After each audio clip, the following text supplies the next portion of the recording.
오늘 말씀의 제목은 주님이 붙드시는 자의 복이라는 제목으로 하나님의 말씀을 나누겠습니다. 주님이 붙드시는 자의 복입니다. 어제 시편 73편 전반부를 보았고요. 오늘 계속해서 후반부를 살펴볼 텐데요. 먼저 전반부 1절 다시 한번 기억을 해보시면 시인은 마음이 정결한 자에게 선을 행하시는 하나님을 고백했습니다. 그러나 그 이후에 쭉 고백하는 것을 보면 그가 마주하는 현실의 모습은 믿음이 흔들릴 만한 시험이 되는 모습이었습니다. 마음이 정결하지 못한 사람들이 이 세상에서, 이 땅에서 너무나 잘 사는 것을 보기 때문입니다.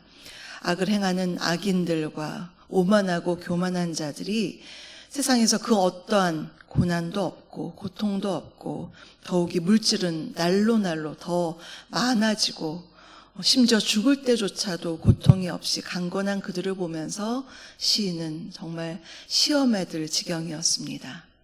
그런데 그에 반해서 의인들은 세상에서 너무나 혹독한 고난을 당하고 있는 것입니다. 하나님을 믿는 사람들이 좀 잘 살고 아프지도 않고 건강하고 고통과 고난이 없으면 얼마나 좋겠습니까?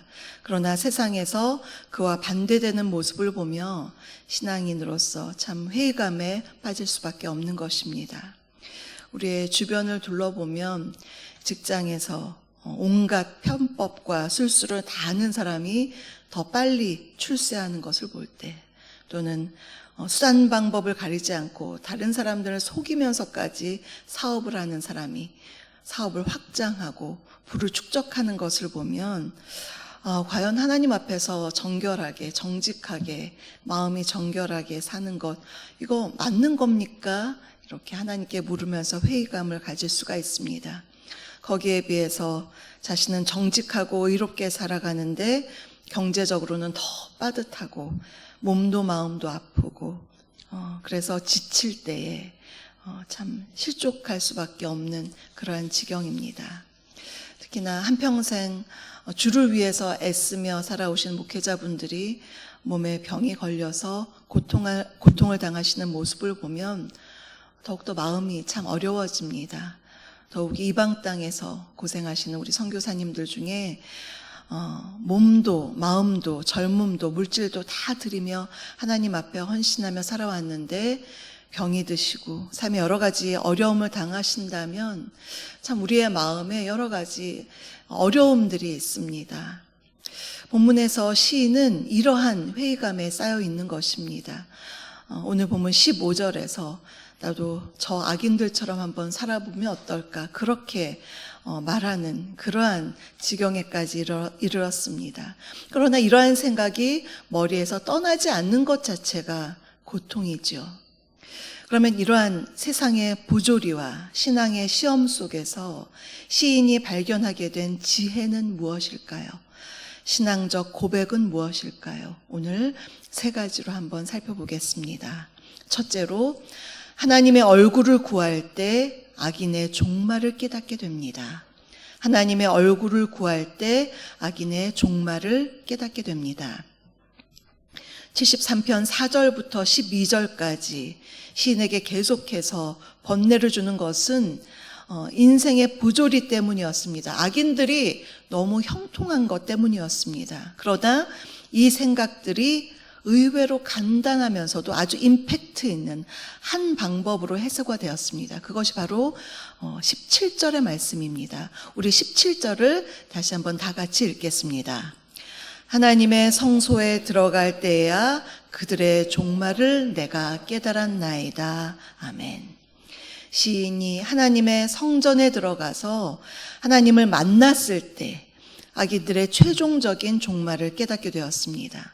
여기서 하나님의 성전이라는 의미는 하나님의 얼굴을 구하며 그분을 예배할 때, 그분을 찬양하고 또 말씀을 듣고 하나님의 가르침을 받으면서 자신의 좁은 생각에 갇혀있던 그러한 사람이 하나님의 광대하심을 보고 깨닫게 되는 것입니다. 그동안 아무리 세상을 관찰해보고 인간적인 고민을 해본들 거기서 헤어나올 수 없었던 마음의 고통들이 있었습니다. 그런데 자신의 머리로는 이해할 수 없었던 것들이 하나님의 성전에 들어가서 주님의 얼굴을 구할 때에 하나님의 다스리심과 그분의 심판이 있으심을 깨닫게 된 것입니다. 시야가 넓어진 것입니다. 신앙의 힘은 바로 올바른 해석에서 나옵니다. 감사는 삶을 믿음으로 해석할 때 감사할 수 있는 것입니다. 내가 감사해야지 결단하고 노력한다기보다 신앙 안에서 감사를 삶을 믿음으로 해석할 때 감사가 되어지는 것입니다.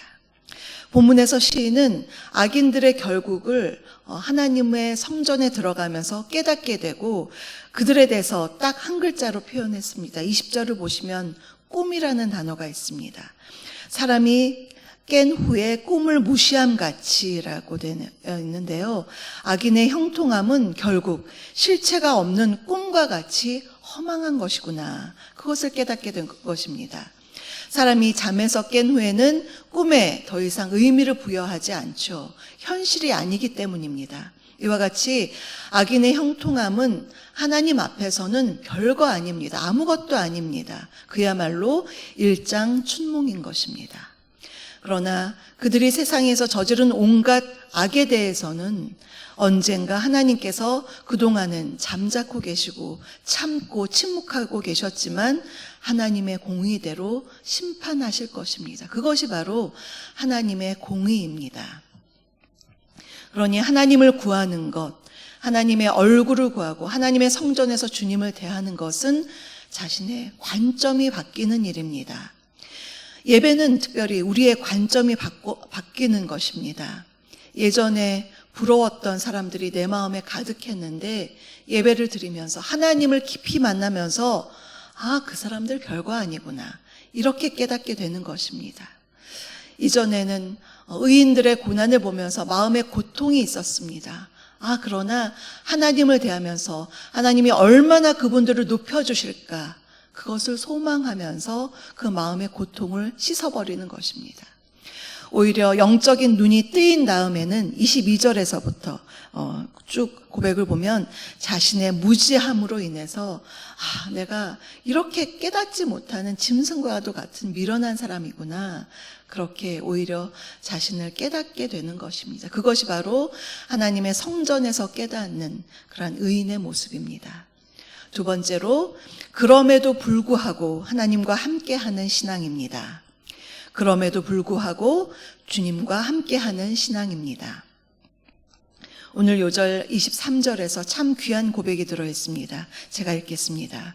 내가 항상 주와 함께하니 주께서 내 오른손을 붙드셨나이다. 마틴 루터는 이 구절의 상반절을 이렇게 고백했습니다. 그럼에도 불구하고 나는 언제나 당신 곁에 머물겠나이다. 그렇죠. 나의 신앙을 흔드는 그 어떠한 상황 속에서도 나는 그럼에도 불구하고 언제나 주님 곁에 머물겠습니다. 주님과 함께 있겠습니다. 그럼에도 불구하고의 신앙입니다. 그런데 이러한 고백이 가능한 것은 주께서 내 오른손을 붙드셨기 때문입니다. 나를 시험하는 현실과 겪어야 하는 고난이 있고 반면에 악인들이 누리는 형통을 우리가 동시에 보게 되지만 그럼에도 불구하고 내가 항상 주님 곁에 있으려 할 때 주님께서 나의 오른손을 붙들어 주신다는 고백입니다. 내 오른손을 붙들어 주신다는 것은 나의 모든 어려움과 시험을 주님께서 극복할 수 있도록 도와주신다는 것입니다. 고린도전서 10장 13절을 보면 이러한 말씀이 있습니다. 사람이 감당할 시험 밖에는 너희에게 당한 것이 없나니 오직 하나님은 미쁘사 너희가 감당치 못할 시험 당함을 허락지 아니하시고 시험 당할 즈음에 또한 피할 길을 내사 너희로 능히 감당하게 하시느니라. 여기서 중요한 것은 내가 감당하는 것이 아닙니다. 하나님께서 너희로 능히 감당하게 하신다. 주님께서 사랑하셔서 나의 오른손을 붙드시고 나와 늘 함께 하시기에 내가 그것을 감당케 하신다는 것입니다. 또한 오늘 24절을 보면요. 나를 주의 교훈으로 인도하시고 결국에는 영광으로 나를 영접하실 것입니다. 참으로 아름다운 고백입니다. 정말 불행한 인생은 하나님의 관심 밖에 있는 인생입니다. 하나님이 그냥 내버려 두시는 인생, 정말 불행한 인생입니다. 그러나 주님이 붙드시고 나를 진리로 계속해서 가르치시고 때로는 정신 차리게 징계하시면서까지 나를 사랑으로 이끄신다면 그것이야말로 하나님께서 붙드시는, 그리고 하나님께서 가까이 하시는 참으로 복된 인생인 것입니다. 때로 우리의 무지와 연약으로 업앤다운을 반복하는 우리가 그러한 신앙생활을 하고 있을지라도 주님께서 계속 붙드시고 참아주셨기에 오늘 여기까지 우리가 있는 것입니다. 그러한 하나님의 붙드심을 생각할 때에 이전에는 세상이 온통 악인들이 판을 치는 그들의 세상처럼 보이지만 25절에서는 이제는 하늘과 땅에서 주밖에는 안 보입니다. 주님밖에 사모할 분이 없습니다. 이렇게 고백을 할 수가 있는 것입니다. 26절에서는 내 육체와 마음은 쇠약하나라고 고백합니다. 여전히 내 육체도 마음도 연약할 수가 있습니다. 나이가 들수록 더욱더 그렇죠. 우리의 현실이 그렇죠. 이전보다는 젊을 때와 비교해보면 연약할 수밖에 없는 인생이지만 그러나 더 강력하게 고백할 수 있는 것은 그 후반절입니다. 하나님은 나의 반석이시오 분깃이 되어주셔서 우리가 언제나 주님을 의지하며 살아갈 수가 있는 것입니다. 이것이 우리가 주님께 들을 수 있는 아름다운 고백입니다. 셋째로 하나님을 가까이 하는 것이 진정한 복입니다. 하나님을 가까이 하는 것이 진정한 복입니다. 요즘 여러분은 누구를 가까이 하고 계십니까? 사람은 그가 가까이 하는 사람을 닮아갈 수밖에 없습니다. 시인은 이전에 악인의 형통함을 보면서 그들의 성공에 도전을 받았지만 이제는 한낱 그들의 삶이 꿈이구나, 그들의 종말을 깨닫고서는 이제 28절에서 마지막 절에서 이렇게 아름다운 고백을 합니다. 하나님께 가까이 함이 내게 복이라. 내가 주 여호와를 나의 피난처로 삼아 주의 모든 행적을 전파하리이다. 참 귀한 고백입니다. 한마디로 악인은 하나님을 멀리하는 사람이고 의인은 하나님을 가까이 하는 사람입니다. 우리가 하나님을 가까이 할 때에 하나님의 관점을 깨달을 수가 있습니다. 하나님의 마음을 조금 더 알아가고 하나님이 뭘 좋아하시는지 또 하나님이 뭘 싫어하시는지, 그래서 하나님이 좋아하시는 것은 나도 좋아하려고 하고 하나님이 싫어하시는 것은 내가 그것을 안 하려고 하는 것, 그것이 바로 하나님께 가까이 하는 사람, 또 하나님을 닮고 싶어하는 사람의 모습입니다. 이러한 사람이 참으로 복되다라고 말씀합니다. 예배는 하나님을 가까이 하는 것입니다. 나의 시선을 나의 일상에서 천상으로 하나님께로 나의 시선을 돌리는 것입니다. 세상에서 방황하던 시선을 하나님께로 고정하는 것, 그것이 바로 예배이기 때문에 예배 그 자체가 복인 것입니다. 우리는 계속해서 복을 달라고 기도하지만 실은 지금 우리가 이 복된 시간에 앉아 있는 것입니다. 예배 가운데 내 인생의 피난처 되시는 하나님을 만나고 내가 진정으로 샬롬, 평안을 누리는 시간이 바로 예배 시간입니다. 사랑하는 성도 여러분, 혹시 지금 주변에 악하고 굉장히 교만한 그러한 사람으로 인해서 혹시 고통을 당하고 계신가요? 계속해서 나를 무시하는 사람 때문에 속상하고 계신가요? 그러나 그들이 누리는 현실의 복이 얼마나 허무한 것인지를 우리가 깨달아야 합니다. 거기에 비해서 우리가 장차 누릴 복은 영원한 복, 참된 복이며 하늘의 상급이 있음을 믿으시기를 바랍니다. 오늘 우리가 함께 우리가 신앙의 지혜가 무엇인지 살펴보았습니다. 첫째로 하나님의 얼굴을 구할 때 악인의 종말을 깨닫게 되었고요. 두 번째로 그럼에도 불구하고 주님과 함께하는 신앙을, 그것이 얼마나 아름다운 것인지 살펴보았고요. 세 번째로 하나님을 가까이 하는 것이 진정한 복인 것을 깨달았습니다.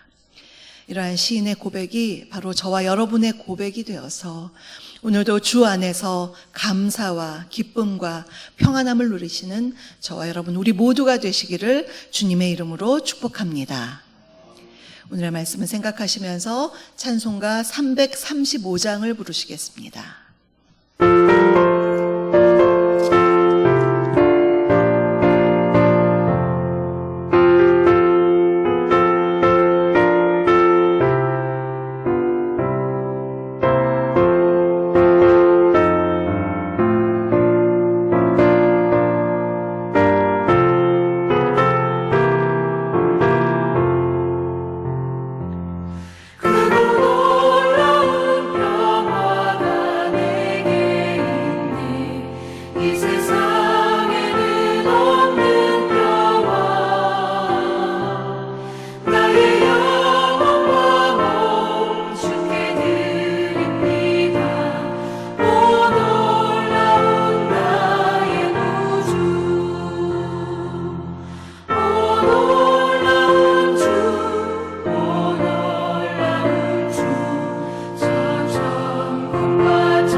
지금은 우리 주 예수 그리스도의 은혜와 아버지 하나님의 다함없는 사랑하심과 성령님의 내주 교통 충만케 하심이 언제나 그럼에도 불구하고의 신앙으로 주님과 동행하며 주님을 더욱 가까이 하는 복을 누리기를 간절히 소망하는 사랑하는 우리 성도님들 머리머리 위에와 그 가정과 일터 위에, 우리 주사랑교회 위에, 우리 선교사님들 위에, 이 나라 이 민족 위에 지금부터 영원토록 함께하옵시기를 간절히 축원하옵나이다. 아멘.